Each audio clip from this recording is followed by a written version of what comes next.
Assalamualaikum warahmatullahi wabarakatuh.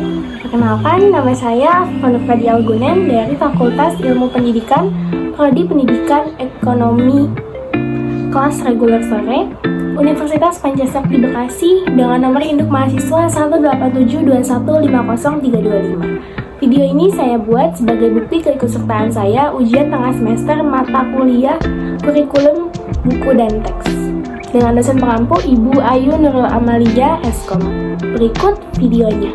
Berikut saya akan menjelaskan konsep badan usaha dalam perekonomian Indonesia. Poin-poinnya ada BUMD, BUMN, serta ada BUMS. Untuk selanjutnya kita ke next video ya. Yang tahu nggak nih apa yang dimaksud dengan BUMN dan BUMD? Apakah itu semacam nama penyakit? Oh, tentu tidak. BUMN adalah singkatan dari Badan Usaha Milik Negara. Sedangkan BUMD adalah singkatan dari Badan Usaha Milik Daerah. Kalau kamu pernah mengunjungi Bank Negara, itu merupakan salah satu contoh BUMN loh. Tapi emangnya apa sih pengertian perbedaan dari BUMD dan BUMN? Nah, oke. Jadi BUMN dan BUMD ini adalah sama-sama merupakan suatu badan usaha yang dimiliki oleh pemerintah atau negara. Tapi bedanya hanya di kepemilikan dan skala yang diperbolehkan saja. Nah, BUMN ini statusnya milik negara dan dapat beroperasi di seluruh Indonesia untuk menyelenggarakan bisnisnya. Sedangkan BUMD statusnya milik pemerintah di daerah tertentu dan dipisahkan dari kekayaan daerah. Nah, BUMD boleh menyelenggarakan kegiatannya di wilayah asalnya atau di wilayah lain dengan izin kerjasama dari pemerintah daerah tersebut. Nah, teman-teman tahu nggak sih perbedaan atau peran BUMD dan BUMN? Ternyata BUMN dan BUMD ini mempunyai peran yang sama loh.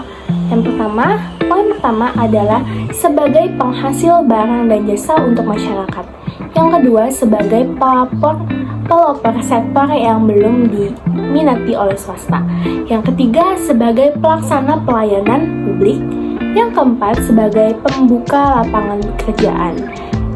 Yang kelima, membantu meningkatkan pendapatan daerah serta mengusahakan pemerataan pembangunan. Nah, kita akan membahas mengenai bentuk dan ciri-ciri BUMN. Nah, secara umum BUMN memiliki dua bentuk, yaitu perusahaan umum atau perum dan persero. Yuk kita bahas satu persatu ya. Yang pertama ada perusahaan umum atau perum. Nah, perusahaan umum atau biasa disingkat perum adalah BUMN yang kegiatan usahanya melayani kepentingan umum, baik dalam hal produksi maupun distribusi. Nah, perum ini memiliki ciri-ciri antara lain bersifat melayani kepentingan masyarakat umum sekaligus mencari keuntungan. Yang kedua, perum ini umumnya bergerak di bidang jasa vital. Yang ketiga, modal seluruhnya dimiliki oleh negara dan kekayaan negara yang dipisahkan dari APBN serta dapat memperoleh kredit dari dalam dan luar negeri. Yang keempat, dipimpin oleh direksi. Dan yang kelima, pegawainya merupakan pegawai perusahaan negara yang diatur tersendiri di luar ketentuan yang berlaku bagi pegawai negeri ataupun persero. Nah, poin keduanya ini yaitu perusahaan perseroan.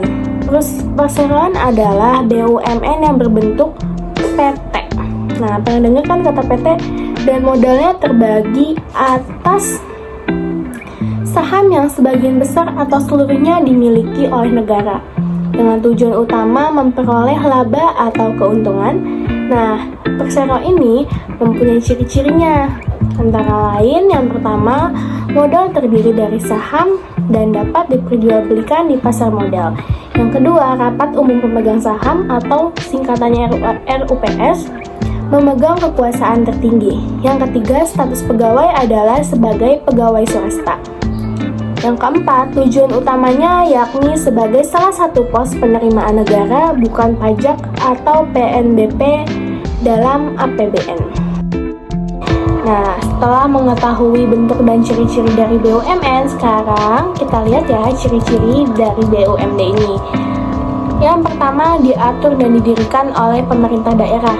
Nah, itu sudah pasti ya. Yang kedua, modal berasal dari nyata, kekayaan pemerintah daerah yang dipisahkan. Yang ketiga, bertujuan untuk melayani kepentingan umum dan mencari keuntungan. Yang keempat, dipimpin oleh direksi yang diangkat dan diberhentikan oleh DPRD. BUMD juga dapat berbentuk perusahaan umum daerah atau Perumda atau perusahaan perseroan daerah. Nah, perusahaan umum daerah atau Perumda adalah perusahaan daerah yang seluruh modalnya dimiliki oleh satu daerah saja dan tidak terbagi atas saham. Sedangkan perusahaan perseroan daerah atau persero daerah adalah BUMD yang berbentuk perseroan terbatas yang modalnya terbagi dalam saham dengan seluruhnya atau paling sedikit 51% sahamnya dimiliki oleh daerah. Nah, selanjutnya kita akan ngebahas mengenai kelebihan dan kekurangan dari BUMN. Nah, walaupun memiliki kelebihan, tapi pada dasarnya BUMN juga mempunyai beberapa kekurangan. Kelebihan dan kekurangan BUMN diantara lainnya adalah untuk kelebihannya, yang pertama sebagai salah satu sumber pendapatan negara. Yang kedua, permodalan lebih pasti dan relatif lebih besar. Yang ketiga, sebagai pelopor atau pendorong kegiatan rakyat. Yang keempat, melayani kepentingan umum selain untuk memperoleh keuntungan. Yang kelima, kelangsungan usaha lebih terjamin. Nah, untuk kekurangannya ada 5 poin juga nih. Yang pertama, pengelolaan kurang efisien. Yang kedua, manajemen kurang profesional. Yang ketiga, kurang inovatif. Yang keempat, bergantung dengan permodalan pemerintah. Dan yang kelima, mudah terjadi penyelewangan. Nah, pasti banyak nih. Kalau di dalam pengoperasian BUMN ini pasti banyak yang melakukan penyelewangan. Oke, lanjut kita akan membahas mengenai kelebihan dan kekurangan BUMD. Untuk kelebihannya, yang pertama, meringankan beban pengeluaran masyarakat karena dapat menaruh harga murah. Nah, harga murah di bawah pasaran. Yang kedua, pengelolaan dilakukan oleh tenaga setempat, jadi lebih banyak menyerap tenaga kerja di lingkungan sekitar. Yang ketiga, pengumpulan modal tidak sulit. Yang keempat, dikelola oleh direksi yang ditunjuk pemerintah dan RUPS atau Rapat Umum Pemegang Saham. Nah, untuk kekurangannya, terkadang pengelolaan belum memadai kapasitasnya karena dijalankan oleh tenaga kerja setempat. Nah, untuk penetapan harga terkadang dilakukan secara berpihak. Yang ketiga, pendirian BUMD sulit. Dan yang keempat, birokrasi dapat menghambat kerjanya. Selanjutnya, kita akan membahas mengenai BUMS. Nah, BUMS ini pada dasarnya adalah sebuah jenis badan usaha yang hampir seluruh besar modalnya dimiliki oleh pihak swasta ataupun non-pemerintah. BUMS sendiri memiliki tujuan untuk memperoleh keuntungan secara optimal, sekaligus mampu melakukan perkembangan usaha dan juga modalnya. Hal ini tentu saja akan sangat mendukung program pemerintah untuk menyerap tenaga kerja dari masyarakat Indonesia. Meskipun begitu, BUMS merupakan badan usaha swasta ataupun non-pemerintah, perusahaan dari tetap memiliki tanggung jawab untuk ikut aturan yang dibuat oleh pemerintah. Jika ada sebuah BUMS tidak mau atau tidak mampu mengikuti aturan yang ada, maka pemerintah berhak untuk melakukan pencabutan terhadap izin usaha dari perusahaan tersebut. Oke, sekarang kita membahas mengenai perbedaan perusahaan swasta dengan BUMS. Perusahaan swasta merupakan sebuah perusahaan bisnis yang dimiliki oleh organisasi non-pemerintah atau sekelompok kecil pemegang saham atau anggota-anggota perusahaan yang tidak menawarkan atau memperdagangkan stok atau saham perusahaannya kepada masyarakat umum melalui pasar saham. Namun saham perusahaan ditawarkan, dimiliki dan diperdagangkan atau dibursakan secara swasta. Sedangkan BUMS merupakan badan usaha yang modalnya dimiliki oleh pihak swasta.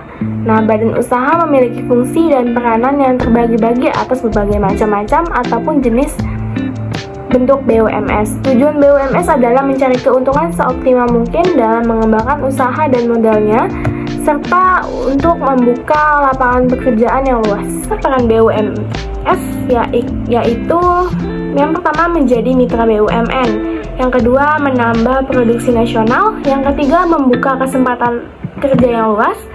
Yang keempat, menambah kas negara dan memacu pendapatan nasional. Nah, ada pula nih kelebihan dan kekurangan dari BUMS. Nah, untuk kelebihannya, cepat mengambil keputusan karena pemodal biasanya menjadi pengelola. Yang kedua, penyumbang pajak untuk kas pemerintah. Yang ketiga, berkontribusi dalam menaikkan produk domestik atau bruto dalam kurung PDB. Penyedia barang dan jasa. Yang kelima, cepat menambahkan atau menanamkan modal karena pengelola umumnya sebagai pemilik. Yang keenam, menampung tenaga kerja dalam jumlah banyak dan lebih luas.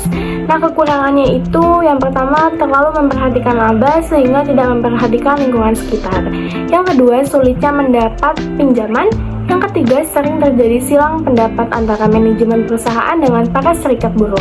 Yang keempat, menimbulkan persaingan tidak sehat. Dan yang kelima, mengalirkan devisa ke luar negeri. Jadi kita akan membahas mengenai jenis-jenis BUMS. Nah, jenis BUMS ini terbagi menjadi 3. Yang pertama ada BUMS nasional. Nah, BUMS nasional adalah badan usaha yang modalnya sebagian besar atau seluruhnya dimiliki oleh masyarakat atau pengusaha dalam negeri. Yang kedua ada BUMS asing, yaitu badan usaha yang sebagian besar modalnya dimiliki oleh warga negara asing. Untuk memiliki usaha di Indonesia, biasanya perusahaan asing menanamkan modalnya dan mendirikannya usahanya di sini. Yang ketiga, BUMS campuran, yaitu kombinasi dari BUMS nasional dan BUMS asing. BUMS campuran modal yang dimiliki oleh perusahaan atau warga asing dan lokal. Biasanya BUMS campuran didirikan melalui jalur kerjasama. Untuk selanjutnya yaitu bentuk-bentuk dari BUMS. Yang pertama ada firma. Firma adalah usaha gabungan 2 orang atau lebih yang menjalankan perusahaan dengan menggunakan satu nama serta membagi keuntungannya sama rata. Ciri-ciri firma yaitu anggotanya sudah saling mengenal, menggunakan nama bersama dalam satu usaha dan resiko kerugian tidak terbatas. Yang kedua ada perseroan komanditer atau CV. Nah, perseroan komanditer ini merupakan suatu usaha yang didirikan 2 orang atau lebih, di mana salah satu anggotanya memberikan modal. Tujuannya dibentuknya CV adalah supaya badan usaha dapat menjalankan aktivitas bisnisnya dengan resmi dan legal sesuai dengan badan hukum. Yang ketiga yaitu ada perseroan terbatas. Perseroan terbatas adalah perusahaan yang didirikan oleh beberapa orang dan harus berbadan hukum. Menurut Undang-Undang Nomor 40 Tahun 2007, modal pendirian PT paling sedikit adalah sebesar 50 juta. Agar berbadan hukum, pendirian PT harus dicatat oleh notaris. Hal tersebut sama seperti badan usaha pada umumnya. Yang keempat ada badan usaha perseorangan. Perusahaan perseorangan merupakan badan usaha yang didirikan oleh satu orang dan bertanggung jawab penuh dengan resiko yang terjadi karena modalnya berasal dari pemilik badan usaha itu sendiri. Perusahaan ini memiliki banyak kelebihan seperti mudah didirikan dan keuntungan yang dihasilkan cukup banyak. Selanjutnya kita akan membahas tahapan mendirikan usaha dalam BUMS. Yang pertama mengurus akta pendirian, yang kedua mengurus surat keterangan domisili perusahaan, yang ketiga mendaftar wajib pajak, yang keempat pendaftaran ke pengadilan negeri, yang kelima mengurus surat izin usaha perdagangan, yang keenam mengurus tanda daftar perusahaan. MS, BUMN, dan BUMD itu apa aja sih? Nah, jadi fungsi BUMN adalah sebagai penyedia barang ekonomis dan jasa yang tidak dapat disediakan oleh swasta, dan sebagai alat pemerintah untuk menata kebijakan perekonomian, serta penyedia layanan untuk memenuhi kebutuhan masyarakat. Fungsi BUMN sangat berkaitan dengan fungsi BUMS, yaitu sebagai partner kerja pemerintah untuk meningkatkan kesejahteraan masyarakat, contohnya membuka lapangan kerja yang luas. Sebagai salah satu dinamisator dalam kehidupan perekonomian masyarakat, serta membangun lembaga ekonomi yang memberikan pelayanan bagi masyarakat. BUMN memberikan pelayanan kepada masyarakat, sedangkan BUMS yang membentuk lembaga ekonomi sebagai pemberian pelayanan masyarakat tersebut. Sedangkan yang menjadi pendana pembangunan adalah dari pihak BUMD di setiap daerahnya, yang tak lain berfungsi sebagai pelaksana kebijakan pemerintah daerah dalam bidang ekonomi dan pembangunan, serta pembukaan atau pemupukan dana bagi pembiayaan pembangunan masyarakat. Baik, sekian video penjelasan dari saya. Kurang lebihnya mohon maaf. Saya tutup. Wabillahi taufiq wal hidayah. Wassalamualaikum warahmatullahi wabarakatuh. Sampai berjumpa lagi.